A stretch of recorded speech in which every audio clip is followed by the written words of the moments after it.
জন্য বানানো হয়েছে, তাই দয়া করে কেউ চুল পাকনামি করে সিরিয়াসলি নেবেন না। তো বাচ্চারা, আজকের হিস্ট্রি ক্লাসটা তোমাদের খুবই গুরুত্বপূর্ণ। তোমরা এখানে যাদেরকে দেখতে পাচ্ছ তারা এক একজন বীর যোদ্ধা। তারা লড়াই করতে গিয়ে তাদের জীবন দিয়েছে, তাও তাদের পিছন মারতে দেয়নি। স্যার, পিছন মারা কি? আরে ইয়ার, এই বাচ্চারা তো খুবই চালাক। ক্লাস রাইখা এখানে কিসের মারামারির কথা চলতেছে?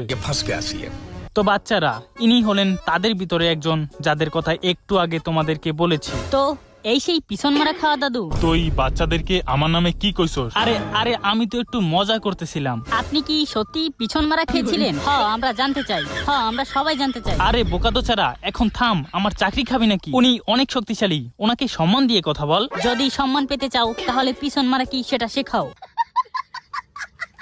তো শোনো বাচ্চারা, তোমরা তো এখন অনেক ছোট, কিন্তু ধীরে ধীরে বড় হওয়ার সাথে সাথে তোমাদের অনেক কিছুর সম্মুখীন হতে হবে। হতে পারে সেটা অনেক কঠিন কাজ, কিন্তু ভয় পেয়ে পিছনে সরে গেলে হবে না। তোমাদের ভয়কে জয় করে এগিয়ে যেতে হবে। আর যদি হার মানলে, তার মানে তোমাকে বুঝে নিতে হবে তুমি ওখানেই পিছন মারা খেলে। হ্যাঁ ঠিক আছে, কিন্তু আপনি পিছন মারা খেয়েছিলেন কিনা সেটা তো বলেন না।